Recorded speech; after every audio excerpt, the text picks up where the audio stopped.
ministerio del Señor Jesús, ya en el último tercio de este ministerio del Señor Jesús en la tierra, donde el Señor, nuestro Salvador, Jesucristo, desplegó poder de una forma muy clara, sanando enfermos, mostrando poder sobre la enfermedad y mostrando poder sobre el poder de los demonios, sobrenatural sobre demonios. Y dice el texto que sanó a muchos que estaban enfermos de diversas enfermedades, pero también dice el texto, termina el versículo 34, echando fuera muchos demonios, y incluso dice que no les dejaba, ¿qué, hermanos? Hablar. Ahora, yo quiero decirle que parte del poder de Satanás está en cuando un demonio, ¿qué hace, hermanos? Habla. Quizá usted haya visto muchas películas, pero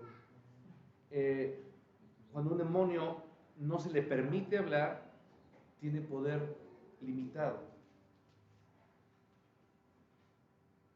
No les permitía hablar.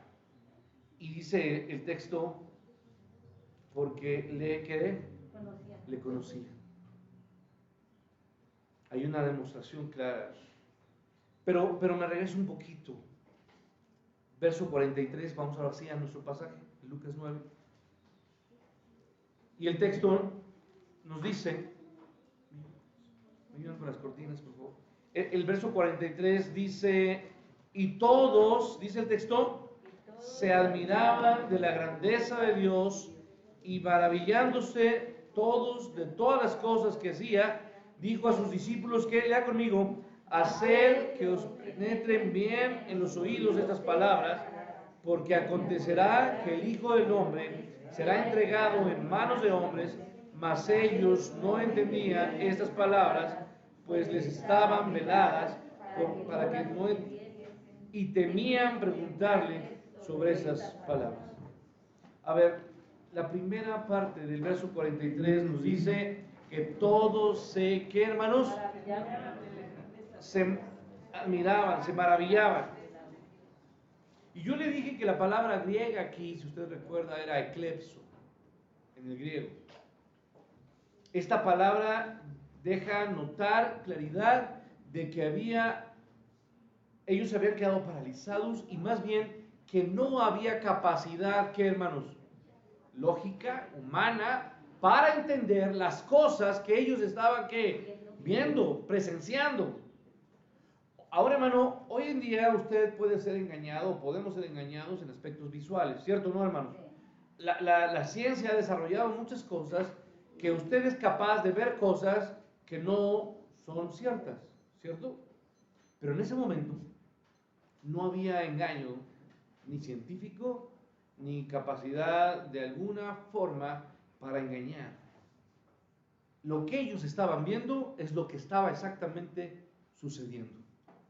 Acababan de ver cómo el Señor Jesús, si usted ve este texto de Lucas 9, en el verso 41 dice, respondiendo Jesús dijo, oh generación incrédula, está hablando a sus discípulos, ¿hasta cuándo he de estar con vosotros y los he de soportar? Trae acá a tu hijo. Y ahí está la molestia del Señor Jesús, la tristeza del Señor Jesús, por la falta de capacidad de sus discípulos, de la fe que ellos no tenían. Pero el texto nos dice que mientras se acercaba el muchacho, el demonio lo tira, lo derriba, le sacude con violencia. Es el último intento de este demonio por tratar de acabar con la vida de este joven. Lo sacude y lo avienta para que se golpee y muy probablemente quiera asesinar a este joven que estaba en este muchacho desde que era ¿qué, hermanos? Un niño. Y dice el texto, pero Jesús reprendió al espíritu inmundo y ¿qué hizo, hermanos? Sanó al muchacho. En la muestra del poder del Señor Jesús no hay cosas como las que hoy aparentemente suceden. Que de repente oran ciertos hombres que se dicen ser curanderos de Dios. Y digo eso porque en realidad me estoy burlando de eso. Porque cuando el Señor Jesús curaba, usted sabe que uno de los efectos de curación que demostraba el poder es que el Señor Jesús no sanaba de forma parcial o en procesos lentos. Cuando Él sanaba era de forma que inmediata y absoluta. El ciego veía. ¿Me explico? El cojo caminaba. Y no solamente caminaba, saltaba. ¿Me explico? No era un proceso, estás sano y ven en 2 semanas y te doy una terapia que son tus pesitos y a lo mejor vas a caminar un poquito mejor. No. Dice el texto que inmediatamente, en Marcos nos dice, en Marcos 9, ¿sí? Es un proceso de poder claro. Y entonces, lo primero que estamos viendo aquí para concluir este pasaje, porque cada evangelio no hace otra cosa, sino dirigirnos y apuntar a una sola persona. Esto es aquí, hermanos, a Cristo. El evangelio es solamente eso. El evangelio presenta una sola persona, una sola noticia. Y la noticia es, este mundo perdido tiene la oportunidad de conocer a un Salvador. Y es Cristo. Él es el único que es Salvador y Señor. El pasaje entonces nos dice que estaban admirados, estaban maravillados. Pero estaban maravillados no solamente de lo que habían visto al sanar a este muchacho que desde niño estaba endemoniado. Dice el texto del verso 43, se maravillaban de qué, hermanos, de todas las cosas que, ¿qué, hermanos? Que hacían. Eran hechos constantes, demostrando el poder claro. Jesús no era un profeta, simplemente de Dios. Jesús no solamente era otro estafador llamándose Mesías, no, Jesús estaba dando señales y muestras de prodigios y milagros como estos, y esto entonces era irrefutable. Jesús era, ¿qué, hermanos? Dios. Era el Mesías, el Cristo. Mesías, usted sabe que significa ¿qué? Escogido. Ahora, hermanos, la palabra maravillándose en el griego, thaumasó, significa lleno de asombro. Y ya le había yo referido, hermanos, que este asombro es un asombro que simplemente cae en cuenta de que no hay explicación humana. ¿Sí me explicó? No hay forma de que alguien pudiera explicar en términos humanos el poder que estaban ellos viendo, los actos que ellos estaban viendo. No hay forma de explicar. Yo no tengo una manera de explicarle cómo Dios sanaba. Lo único que hay es un testimonio. Pero Él levantaba enfermos y Él levantaba muertos. Entonces la autoridad de nuestro Señor aquí mostrada es absoluta, es soberana, y aquí vemos, repito lo que había dicho en un principio, autoridad sobre la enfermedad, autoridad sobre la muerte, pero también autoridad sobre ¿qué, hermanos? Los demonios. Sobre las huestes espirituales de ¿qué, hermanos? De maldad. Pero hay un poder aquí y una demostración más de lo que necesita más el hombre. Porque usted me puede decir, ¿qué necesita? Sabemos qué necesita el esposo de su hermana. Sanidad.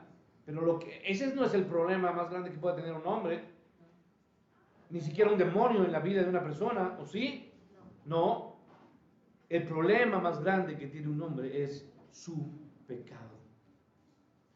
Porque el pecado condena.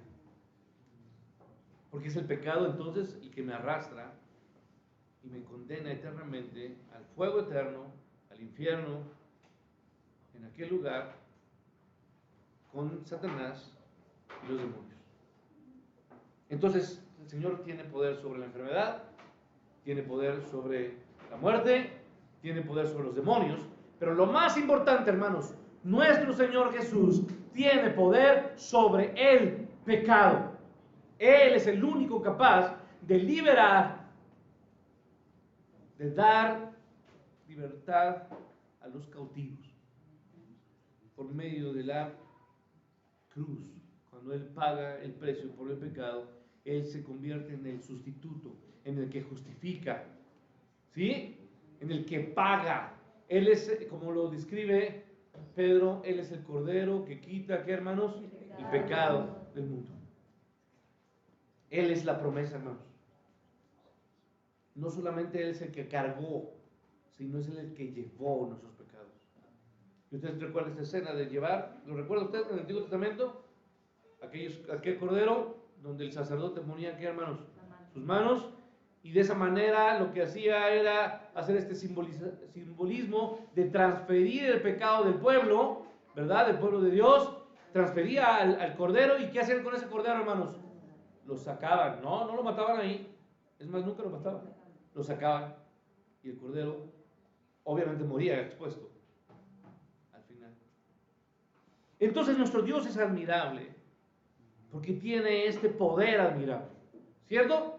Jesús es admirable porque Él tiene un poder fuera de serie, sin explicación para nosotros, para nuestro entendimiento. Tiene poder sobre la enfermedad, sobre la muerte, sobre los demonios, pero lo más grandioso, tiene poder sobre el pecado. Y solo hay una forma de explicarlo. ¿Sabe por qué puede hacerlo? Porque Jesús es Dios. Si no fuera Dios, entonces, hermanos, no podría.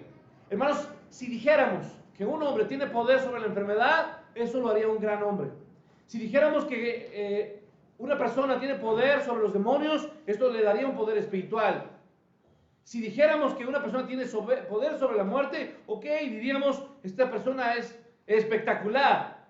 Pero si esa persona no pudiera quitar el pecado y salvar a una persona, eso nunca podría hacerlo Dios. Lo que distingue a Jesús es que Él es capaz de perdonar, ¿qué, hermanos? Pecado. Pero para callar las bocas humanas, entonces le dijo a aquel hombre que estaba parapléjico, ¿le recuerda? En el nombre del Señor te digo, levántate y anda. Porque de nada me serviría, hermanos, yo decir que tengo el poder de Dios y decirle aquí, porque nada me cuesta, tus pecados son perdonados. Pero si usted me lleva a un hospital, al hospital que se le ocurra, y en medio de todas las camas enfermas, yo le dijera, todos ustedes están sanados y no podría hacer nada, esto no daría muestra de ninguna capacidad y mostraría que yo no tengo ningún poder, como muchos lo hacen. Pero nuestro Señor Jesús, para callar las bocas de aquellos especialmente que le criticaban, le dijo a aquel hombre, levántate. Entonces, toda esta autoridad fue demostrada aquí en una base obviamente limitada. ¿Por qué en una base limitada, hermanos? Porque el Señor Jesús solamente estuvo aquí, ¿cuántos años? 33 años. Limitada en ese tiempo. En su encarnación vino Él, nacido de una mujer virgen, vivió una vida, la vida que usted y yo jamás podremos vivir, porque Él vivió todo lo que usted vive: soledad, tristeza, decepción, traición. Pero Él, a diferencia de usted y de mí, dice Pablo, el que no, que hermanos, conoció pecado. En su boca nunca hubo una mentira, ni por más pequeña. En sus ojos nunca hubo una intención, ni un juego, ni una doble forma. En sus palabras siempre fueron puras y claras y amorosas. Sus manos y su cuerpo, su corazón, totalmente puro. No como usted, que muchas veces somos mezquinos y estamos solamente buscando intenciones para nuestros intereses. El Señor Jesús amó puramente.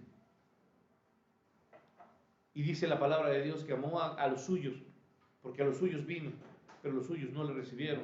Pero también dijo que los suyos los amó, y los amó ¿hasta cuándo, hermanos? Hasta el fin.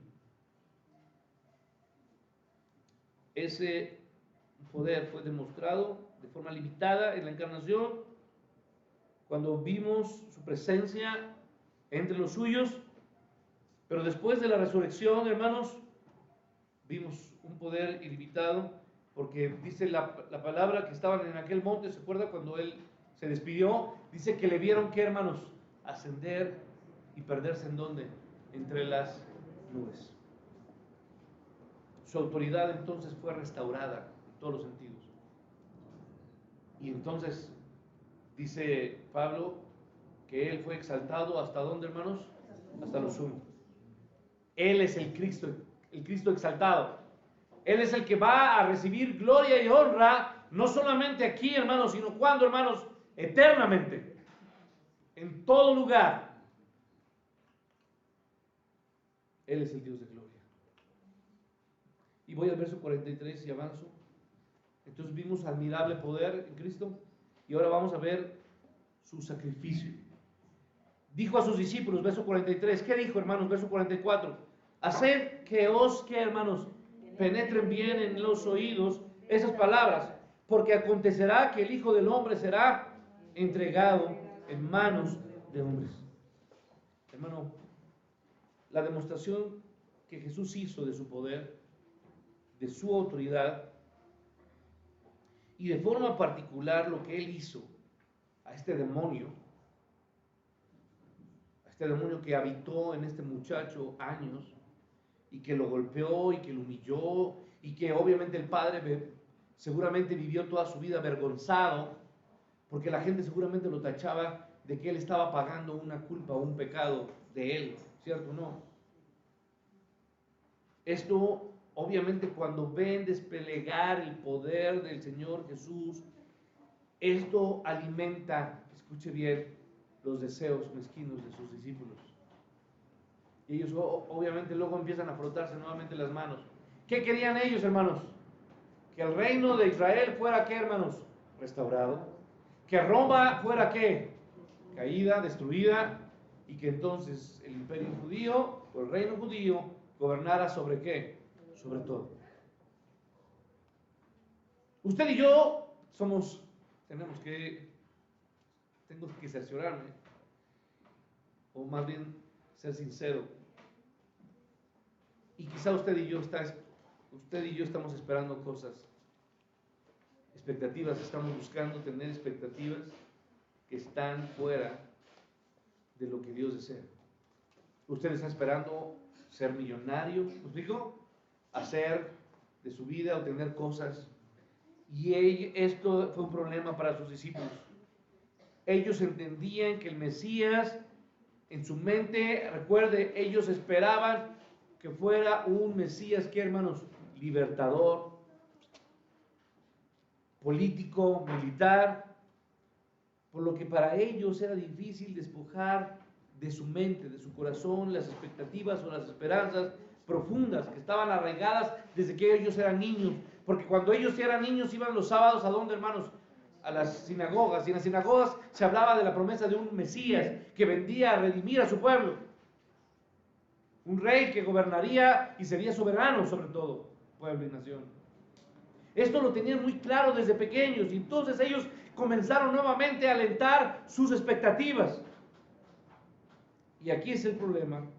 En varias ocasiones Jesús claramente les dijo a sus discípulos que esta primera venida, Él no vendría como conquistador ni como gobernante, sino que Él venía como el Salvador sufriente, que tendría que pagar y sacrificarse y dar su vida en rescate. Por lo que, para asegurarse de que ellos no alimentaran estas cosas que a usted y a mí muchas veces nos suele pasar, y estamos confundidos, hermanos, y de repente equivocamos el rumbo, y no entendemos para qué estamos aquí, y estamos construyendo cosas que no entendemos que no venimos a construir. Para que ellos no cultivaran esto en sus mentes, entonces el Señor Jesús les tuvo que decir las cosas de forma clara. ¿Qué dice el verso 43? Dijo a sus discípulos, haced que os penetren bien en los oídos estas palabras. En otra forma, hermanos, les dijo a sus discípulos, a ver, quietos niños, presten atención. Quiero que escuchen lo más importante, deben de entender esto y no deben perderse. Deben tener presente que el homenaje de la multitud que hoy vieron cuando saqué este demonio, ese homenaje de la gente es voluble. Es gente que hoy me rinde honor, pero mañana aquí, hermanos, me abandona. Mi pregunta es, hoy hablo a José, a Sabdi y a Mitkel, y a usted que está aquí. ¿cómo va a ser su respuesta hacia Cristo? Va a ser la respuesta de esa multitud que cuando vio hacer cosas maravillosas, glorificó y aplaudió y veneró y honró. Pero dentro de poco sus labios se volvieron en contra y clamaron para que Jesús fuera crucificado. Eso es lo que hace mucha gente, hermanos, que viene a la iglesia. Viene aquí un domingo, toma su Biblia, canta, ora, cierra sus ojos. Pero cuando se va de aquí, hermanos, apesta a lo que siempre ha sido. La multitud era voluble, era hipócrita. Buscaba solamente su interés momentáneo. Muchos le seguían porque ¿cuál es el batallar de todo hombre, hermanos? Lo que necesita todos los días, ¿la qué, hermanos? La comida, ¿no?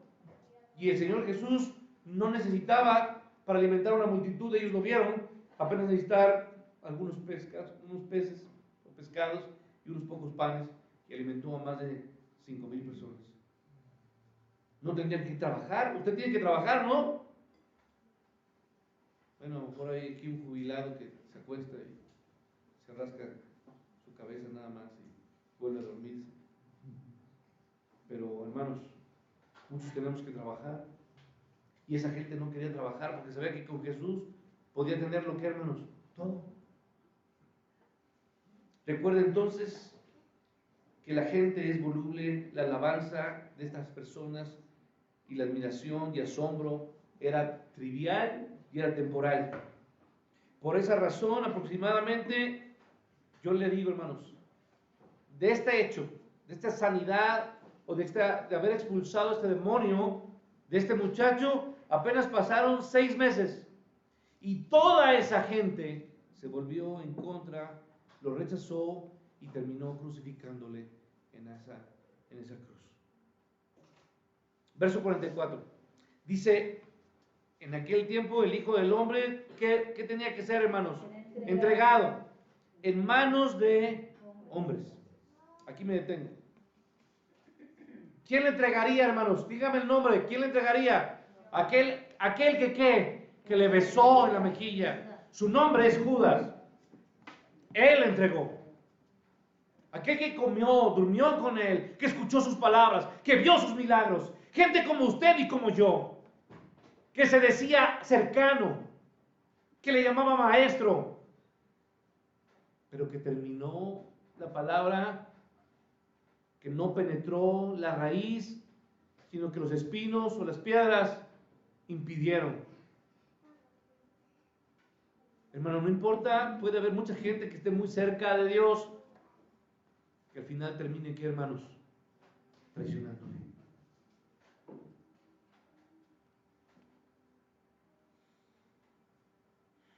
Judas Iscariote. Pero los judíos también eran culpables de la muerte del Señor Jesús. En Hechos 3, hermano, rápidamente, acompáñenme, Hechos 3, verso 13. Pedro está hablando a todo el pueblo de Israel. En el versículo 13 les dice, el Dios de Abraham, el Dios de Isaac, el Dios de Jacob, el Dios de nuestros padres ha glorificado a su Hijo, a quien vosotros entregasteis y negasteis delante ¿de quién, hermanos? De Pilato. Entonces, hermanos, el pueblo de Israel también fue culpable, porque negaron, porque rechazaron a quién, hermanos, a Cristo. Judas Iscariote, el pueblo de Israel y Pilato mismo. Pilato también fue culpable porque él simplemente permitió la violación orgullosa de la tradición de la justicia romana. Hermano, aquí hago este paréntesis. Los juicios romanos nunca se hacían en la madrugada.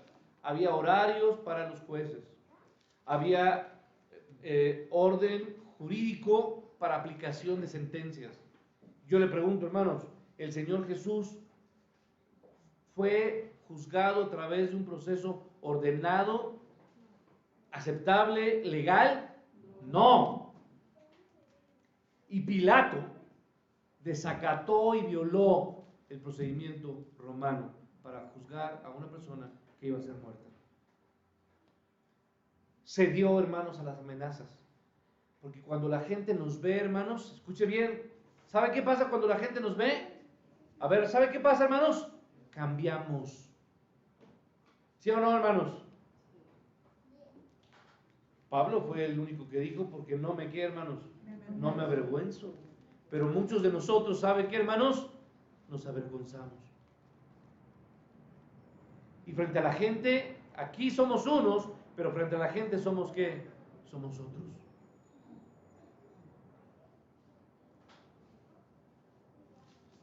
Judas, el pueblo de Israel, Pilato, todos ellos simplemente fallaron. Pilato se sintió amenazado ante las exigencias y entregó a Jesús para que lo crucificaran. Y en Isaías 53, hermanos, pasaje que usted conoce, dice el versículo 10. A ver, hermano, aquí, pensamos que fue Judas, pensamos que fue el pueblo de Israel, pensamos que fueron las autoridades romanas, pero la realidad, hermanos, es que, ¿qué dice el verso 53, 10 de Isaías? Jehová quiso, dice ahí, hermanos, ¿qué quiso? Quebrantarlo, sujetándole al padecimiento. ¿Quién fue el que deseó? ¿Quién fue el que planificó todo esto? ¿Quién fue, hermanos? ¿Fueron los hombres, hermanos? No, fue el plan de redención aplicándose, usando a Judas, usando a Pilato, usando a los judíos. Pero Dios lo permitió, Dios lo quiso así. Todo por amor a usted y a mí, pecadores. Entonces, Romanos 8 nos dice Pablo, verso 32, dice que no escatimó ni a quién, hermanos, ni a su propio Hijo, sino que lo entregó. Fue Dios el que hermanos, lo entregó. No fue Judas, no fue quién, hermanos, Pilato, no fueron los judíos, fue Dios quien no escatimó y entregó a quién, hermanos, a su Hijo.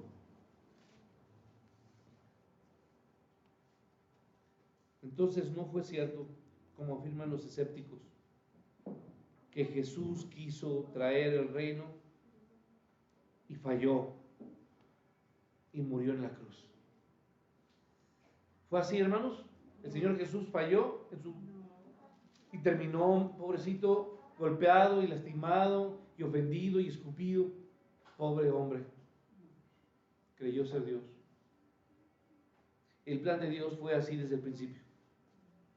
Dios ofrecería a su Hijo único en sacrificio por nuestro pecado. Y en Hechos 2, Pedro dice, verso 23, 2:23, entregado por el determinado consejo y anticipado conocimiento de Dios. Y él fue prendido y lo mataron y lo crucificaron por manos de inicuos, dice Pedro. Ancianos dice, por manos de inicuos, y finalmente llegó a Jerusalén y padeció por los ancianos, por los principales sacerdotes, los escribas, y murió. Pero ¿qué, hermanos? Dice Mateo 16, al tercer día, ¿qué pasó, hermanos? Resucitó. Termino, hermano. Antes del reino, ¿habrá un reino eterno, hermanos, o no? Lo habrá.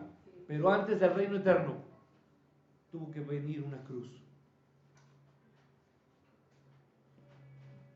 Antes de la gloria eterna, tuvo que haber una humillación absoluta.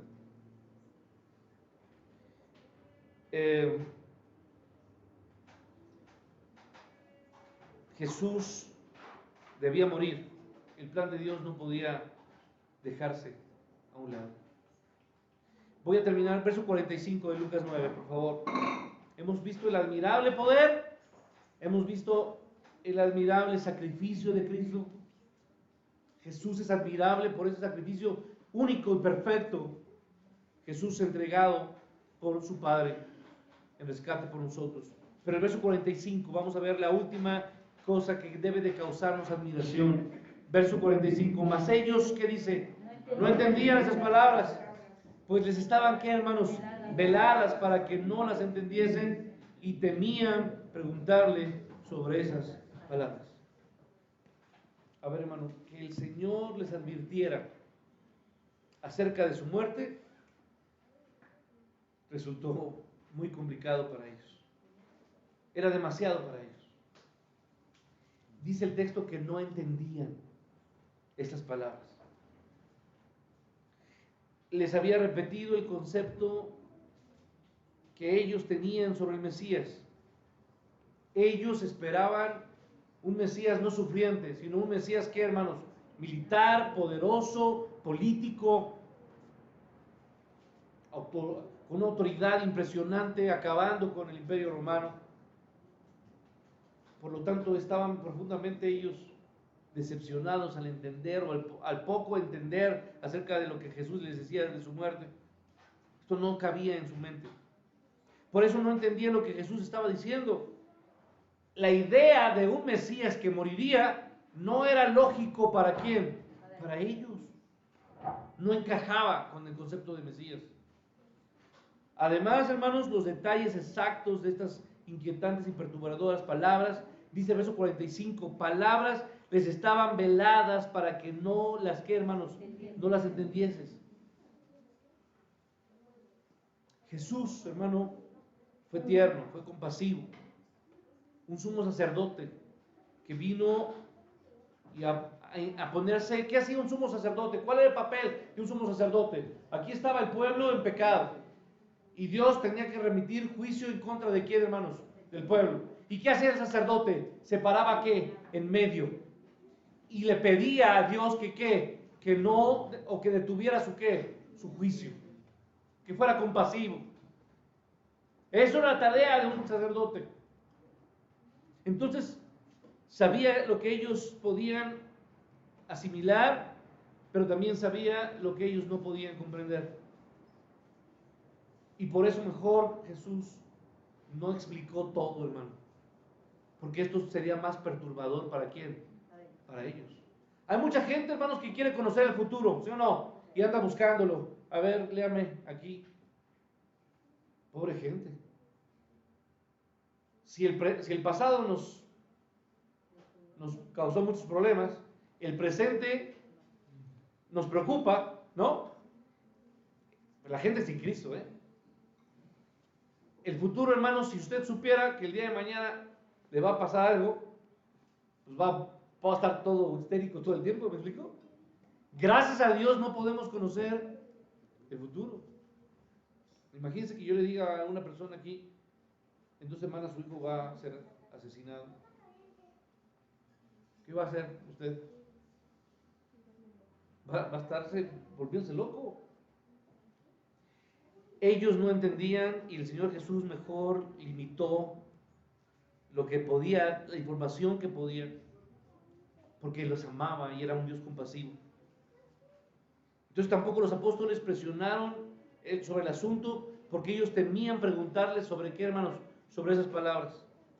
Hermano, este pasaje entonces, concluyo, este pasaje enfatiza algo: la centralidad de la fe de nosotros.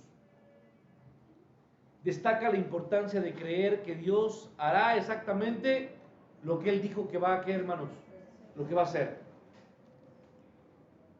Él dijo que iba a hacer algo y Él simplemente, hermanos, ¿qué va a hacer? Lo va a cumplir. Aquellos que han distorsionado, que han pervertido, que han cuestionado la persona de Jesús como Dios y Señor, no saben en qué asunto tan delicado se han metido. Porque las promesas de Dios, todas son, ¿qué, hermanos? Ciertas. En Cristo todo lo que Él ha prometido es verdad. Las promesas del Señor Jesús son fieles. Así escribió el himnólogo. Entonces las promesas, hermanos, que están aquí en la palabra de Dios, no pueden recibir otra cosa de parte de Dios, sino que su cumplimiento. Y yo le digo, hermanos, Dios no bendecirá ni honrará, escuche, a aquella persona que dude. No va a bendecir a la persona que dude de qué, hermanos, de su palabra. Porque el propio Santiago dice que no podemos, no debemos mejor ser como aquel hombre de doble, ¿qué, hermanos? De doble ánimo, inestable. Pero Dios honrará, escuche bien, a aquella persona que ora humildemente a Dios, que clama y que le dice: Señor, mi vida es muy corta y complicada, y lo único que te pido, Señor, es que me ayudes a creer en tu palabra y a creer que tú vas a hacer siempre lo mejor para mí, para mi familia, pero sobre todo, tú harás lo mejor para que mi vida pueda agradarte a ti. Hermano, Dios honrará la oración, la fe de una persona, por más humilde, por más pequeña, que si tan solo tuviéramos fe como la semilla de mostaza. Quiero que terminen, por favor, vaya usted a Filipenses 4 y vamos a orar con este versículo.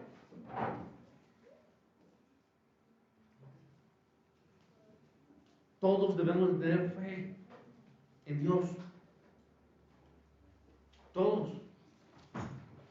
Póngase de pie, por favor, y quiero que ore y que crea. Y la invitación para hoy, los que han sido bautizados, es esta: tu vida en Cristo no va a ser una vida sin problemas. ¿O sí, hermanos? No, no lo va a ser. No va a ser una vida sin enfermedades. ¿O sí, hermanos? ¿En qué momento alguien le ha dicho que usted no va a tener enfermedad? No va a ser así. Usted va a pasar pruebas, enfermedades, dolores, dificultades. Pero usted, hermano, tiene que estar viendo a quien tiene que estar viendo adelante, hermanos.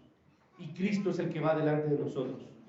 Él es el poderoso gigante, el invisible, como aquel que caminó. Dicen de Enoc, que Enoc caminó ¿con quién, hermanos? Con Dios.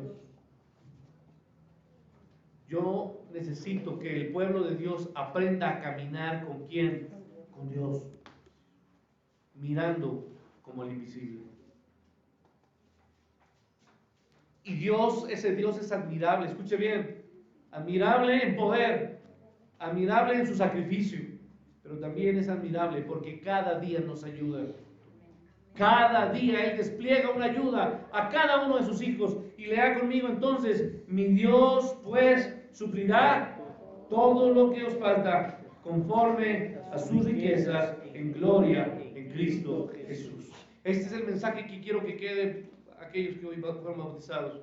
No te olvides de que Dios va a suplir todo lo que te falte.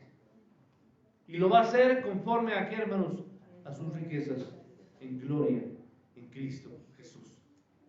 Poder de Dios, admirable poder de Dios. Un sacrificio admirable, pero sobre todo, Él nos ayuda cada día. Señor, a ti la gloria.